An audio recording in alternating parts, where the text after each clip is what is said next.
নমস্কার বন্ধুরা, welcome friends in my YouTube channel. আজকে আমি যাচ্ছি খড়গপুর। তার প্রধান কারণ হলো যে আমার নেক্সন যে গাড়িটি প্রায় 1200 থেকে 1300 কিলোমিটার মতো রান করছে, আর 1 মাসেরও বেশি হয়েছে। তাই ফার্স্ট সার্ভিসিং ডিউ হয়ে গেছে। তাই ফার্স্ট সার্ভিসিংয়ের জন্য আজকে যাচ্ছি। আমাদের খুব কাছাকাছি যে সার্ভিস সেন্টারটা আছে এটা হচ্ছে খড়গপুর। তো জাস্ট বেরোলাম গাড়ি নিয়ে। তার সঙ্গে আরও দু একটা কাজও আছে, কারণ এই গাড়ির সার্ভিসিং, ফার্স্ট সার্ভিসিং তো শুধু চেক আপ হবে, কিন্তু পরের যে কাজটা আছে সেটা হচ্ছে যে একটা জায়গায় স্ক্র্যাচও হয়ে গেছে। তো সেটা কিভাবে কি করা যায় সেটাও তাদের সাথে কথা বলে জানতে হবে বডি শপে। এখন জাস্ট রাস্তায় আছি, মানে রাস্তা বলতে আমার বাড়ি থেকে খড়গপুরের ডিস্টেন্স হচ্ছে 90 কিলোমিটার। আমাদের রুটটা হচ্ছে এগরা, বেলদা থেকে হয়ে এই NH ধরে খড়গপুর যেতে হবে, NH 16 ধরে। তো আজকে তো যাচ্ছি খড়গপুরের ওয়ার্কশপে, মানে টাটার সার্ভিস সেন্টারে। যেহেতু আমাদের কাঁথিতে কোনো টাটা সার্ভিস সেন্টার নেই, যদিও আউটলেট আছে একটা, কিন্তু সার্ভিস সেন্টার সেভাবে নেই। তাই আমাদের সার্ভিসের জন্য কিন্তু এই 90 কিলোমিটার ডিস্টেন্সে যেতে হবে। এবার এই 90 কিলোমিটার ডিস্টেন্সে গিয়ে টাটা সার্ভিস সেন্টারে কী ধরনের এক্সপিরিয়েন্স হয় সেটা আপনাদের সাথে শেয়ার করব। কারণ টাটা সার্ভিস নিয়ে অনেকেরই মধ্যে একটা আছে, অভিযোগ আছে বা বিভিন্ন রকম কমেন্টস আছে। কারণ টাটা নাকি সার্ভিস ঠিকঠাক দেয় না বলে এরকম একটা বদনাম আছে আর কি। তো আজকে আমি নিজে যাচ্ছি, কি হয়। যেহেতু ফার্স্ট সার্ভিসিং হয়তো তেমন কিছু সমস্যা মানে হবে না হয়তো, কিন্তু সঙ্গে আমার একটা ওয়ার্কশপের বডি শপের কাজ আছে। তো সেটা কিভাবে কি করে সেটাই দেখার। সকাল সকাল বেরিয়েছি, এখন সকাল প্রায় 8:30 9টা হবে। তো আমি জাস্ট রাস্তার মাঝে এই পানিপারল ক্রস করে মির্জাপুর বলে একটা জায়গার কাছাকাছি আছি। এই রাস্তাটা হচ্ছে সিঙ্গেল রাস্তা, প্রচুর ট্রাফিক, মানে ট্রাফিক বলতে গ্রামীণ রাস্তা যেহেতু, তাই এই রিক্সা, ভ্যান, টোটো, সাইকেল, লরি, সব রকম গাড়ি চলে এই রাস্তায়। তাছাড়া মানুষও হাঁটছে, আবার বাজারও আছে, বিভিন্ন জায়গায় ছোটো ছোটো বাজারও আছে। ফলে এই রাস্তায় বেশি স্পিডেও গাড়ি চালানো যায় না আর কি।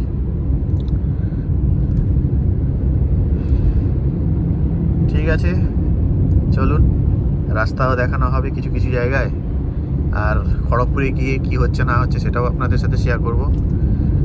মোটামুটি আমার গাড়ি চলেছে এখন 1239 কিলোমিটার। টাটার ফার্স্ট সার্ভিসিং যেটা হয় নাকি 1100 থেকে 1500 কিলোমিটারের মধ্যে, অথবা 2 মাস সময়ের মধ্যে করতে হবে। তো সেটাই হচ্ছে নিয়ম। তো আমার তো 1100 পেরিয়ে গেছে। কালকে একটা সমস্যাও দেখা দিল। কালকে গাড়ি চালানোর সময় একটা প্রবলেম দেখা দিল যে এই হর্ন, এই যে দেখুন হর্নটা বাজছে এখন, আজকে ঠিক আছে, কালকে হর্ন ঠিকঠাক বাজছিল না, কুকু করছিল। তো সেটাও কেন, কি সমস্যা সেটাও দেখতে হবে। কারণ টাটার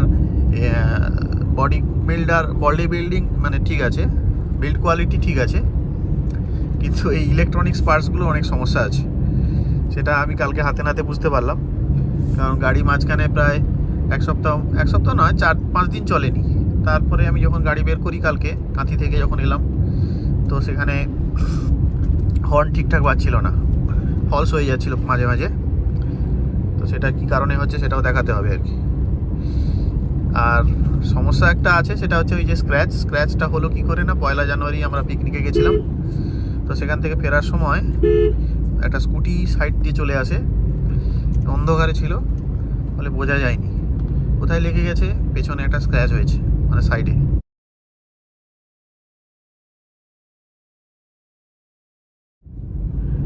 এই স্ক্র্যাচটা দেখাতে হবে, স্ক্র্যাচটা কিভাবে রিমুভ হয় বা পেন্টিং করতে হবে কিনা সেটা দেখতে হবে। আজকে যেহেতু বিবেকানন্দের জন্মদিন 12ই জানুয়ারি, তাই রাস্তায় ছোট ছোট বাচ্চাদের নিয়ে প্রসেশন হচ্ছে, প্রভাত ফেরি হচ্ছে। এটা কোনো স্কুলের পক্ষ থেকে হচ্ছে, কোনো একটা নার্সারি স্কুল হবে। আমি আছি চোরপালিয়ার কাছাকাছি, চোরপালিয়া পেরিয়ে এসেছি। খুব সুন্দরভাবে স্কুল ড্রেস পরে ছোট ছোট বাচ্চারা তারা প্রভাত ফেরিতে অংশগ্রহণ করেছে এবং মাইকে দেখছি স্বামী বিবেকানন্দ সম্পর্কে বিভিন্ন রকম তথ্য তুলে ধরা হচ্ছে। এই যে কোনো একটা স্কুল নিশ্চয়ই, এখানে স্কুলের নাম আছে সামনে, কোনো বিবেকানন্দ নার্সারি স্কুল টাইপের হবে কিছু।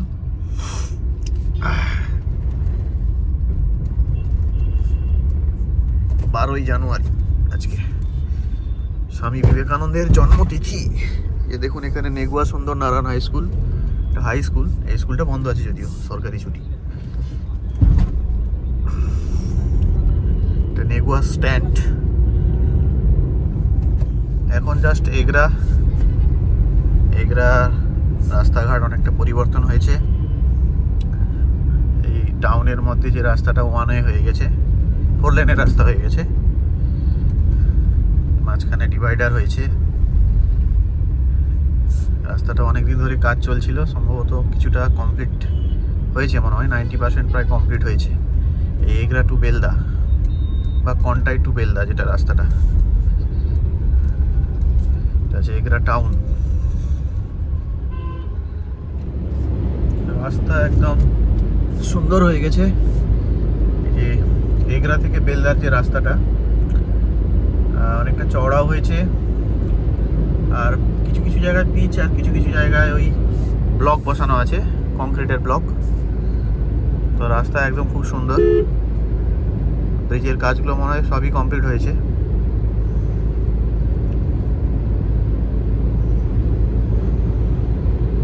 আমি এখন ললাট বলে একটি জায়গার কাছে। এখান থেকে বেলদা আর মনে হয় 30 কিলোমিটার মতো ডিস্টেন্স হবে। জিওর পাম্পে এসেছি।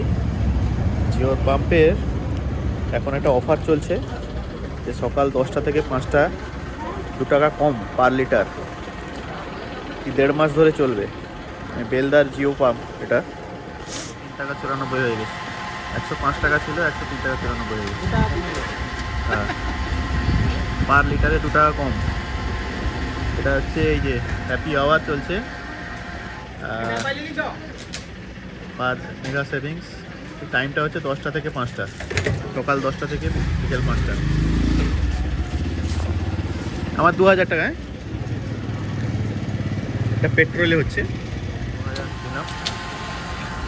103 টাকা 94 পয়সা।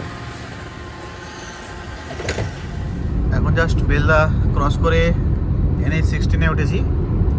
এটা NH16, এটা হচ্ছে এয়ার স্ট্রিপ। চওড়া রাস্তা, এখানে পুরো কংক্রিটের রাস্তা।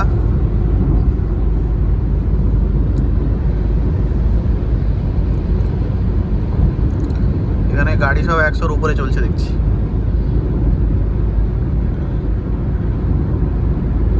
আমার গাড়ি 100তেই চলছে, তারা 100-র উপরে। খড়গপুর পৌঁছে গেছি। এখন হচ্ছে যে টাটার ওয়ার্কশপ কোথায় আছে, শোরুম, সেটা দেখার। সম্ভবত সামনের দিকে আছে। এটা যদিও মেদিনীপুরের দিকে যাওয়ার রাস্তা। সামনে আছে পালকো টয়োটা সার্ভিস সেন্টারে এসেছি। এটা হচ্ছে কৃষ্ণা কার ওয়ার্ল্ড প্রাইভেট লিমিটেড, এটাই সার্ভিস সেন্টার এখানে টাটার। মানে টাটার অনেক রকম গাড়ি আছে, তো এখানে যে 4 হুইলার অর্থাৎ এই ছোটো গাড়ির সার্ভিস সেন্টার হচ্ছে এখানে। নাম্বার নোট করতেই তো অনেক সময় লেগে গেল। টাটা সার্ভিসে এসেছি, এই যে কৃষ্ণা কার মোটরস। তো সার্ভিসে আমার গাড়ি আছে 15 নম্বর সিরিয়ালে। এখানে বললো যে গাড়ি আমার যেহেতু ফার্স্ট সার্ভিস, তো কয়েকটা মাত্র মাইনার কয়েকটা জিনিস লাগবে। ওই ওয়াশার ফ্লুইড আর যদি কুলেন্ট লাগবে, তার জন্য টাকা লাগবে, নাহলে লাগবে না। বাজেট মানে আমাকে ফার্স্ট সার্ভিসিংয়ের যে ইয়েটা দিয়েছে, অ্যাপ্রুভাল যে ইয়েটা দিয়েছে, সেটা হচ্ছে 900 টাকার মতো, 1000 টাকা ধরে রাখুন ফার্স্ট সার্ভিসিংয়ের জন্য, যেটা লাগতে পারে। পেমেন্ট হলে কত টাকা লাগবে সেটা বলে দেবে, কত টাকা লাগবে। আর সার্ভিসিংয়ের সময় সব চেক আপ হবে আর ওয়াশিং হবে একটা। এখানে এটা হয় 0, মানে লেবার চার্জটা 0 থাকে আর কি। ওয়াশিং হচ্ছে এখানে, কার ওয়াশিং হচ্ছে এখানে, ওয়াশ হয় এখানে, ওয়াশিংটা কমপ্লিট হয়ে পলিশ চলছে।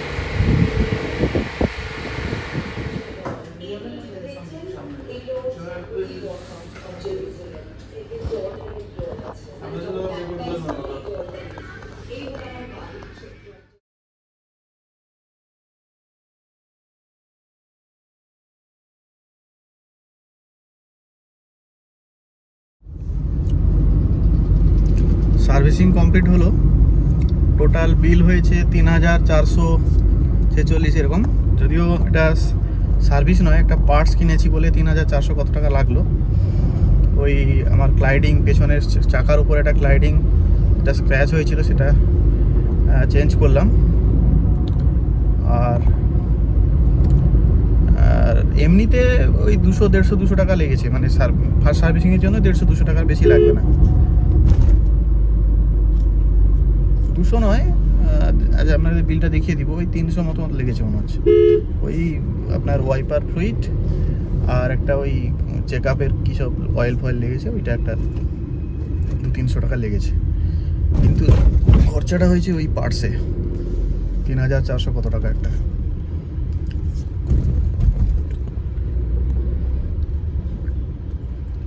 একটু মানে সার্ভিস করলে মূলত ওই ওয়াশটাই মেন, ওরা ওয়াশ আর পলিশ সুন্দরভাবে করে দেয়।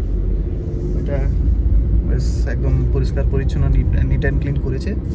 সার্ভিস অতটা খারাপ নয়, সবই ঠিক আছে। টাটা অনেকটা ডেভেলপ করেছে আগে থেকে। আমি তো দেখলাম যেটা, যে ওদের মোটামুটি সবই ঠিক আছে।